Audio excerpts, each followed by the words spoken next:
अंबानी पंपावर पेट्रोल चोरून कोट्याधीश झाले तर सिंचन एमएसएबी घोटाळा करून आपण काय केलं? अंजली दमानी यांचा अजित पवारांना खोचक सवाल।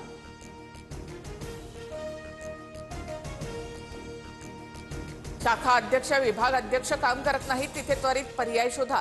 30 जून पर्यंत संबंधित पर्यायासह पुन्हा अहवाल सादर करा। मनसेच्या केंद्रीय समितीच्या बैठकीत राज ठाकरे यांचे आदेश। तर 5 वर्षात 20 वर्षांचा बॅकलॉग भरून काढा। विधानसभेप्रमाणे महानगरपालिकेतही परिवर्तन करायचंय। पूर्ण शक्तीनिशी निवडणुकीत उतरा। वसई विरार दौऱ्यामध्ये मुख्यमंत्री फडणवीसांच्या पदाधिकाऱ्यांना सूचना। भरत गोगावले यांनी रश्मी ठाकरे यांच्यावर टीका केल्यानंतर शिवसैनिक आक्रमक। गोगावलेंनी निवडणुकीपूर्वी अघोरी पूजा घातली। पूजेसाठी गुवाहाटीच्या बगलामुखीमधून महाराज आणले। वसंत मोरे यांचा गंभीर आरोप। सुधाकर बडगुजर यांचा उद्या भाजपमध्ये पक्षप्रवेश होण्याची शक्यता। मात्र सुधाकर बडगुजर यांच्या भाजप प्रवेशाला आमदार सीमा हिरे यांचा विरोध कायम।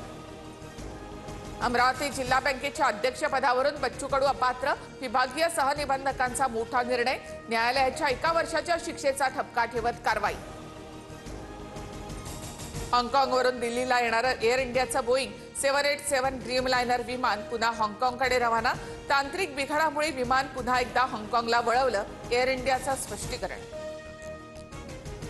लखनौ विमानतळावर सौदी एअरलाइन्सच्या विमानाच्या चाकातून धूर। अग्निशमन दलाकडून आगीवर नियंत्रण। सर्व प्रवासी सुखरूप। विजय रुपाणी यांचा मृतदेह कुटुंबियांकडे सुपूर्द। राजकोटमध्ये रुपाणींच्या पार्थिवावर अंत्यसंस्कार होणार। तर अहमदाबाद विमान दुर्घटनेतील 47 जणांचे डीएनए जुळले। पंतप्रधान मोदी सायप्रस दौऱ्यावर।